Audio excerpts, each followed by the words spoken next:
Hello guys, there we have a Samsung washing machine WW80T504DAEA, and today I will show you how you can set the delay to your cycle. So in the first step, turn on your device and choose the Siret program. Now click on the additional functions by this button. Then turn to the right side the dial.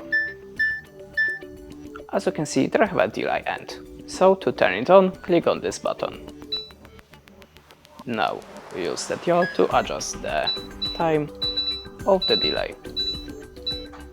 Hold the start program to apply this delay. And that's it. Thanks for watching.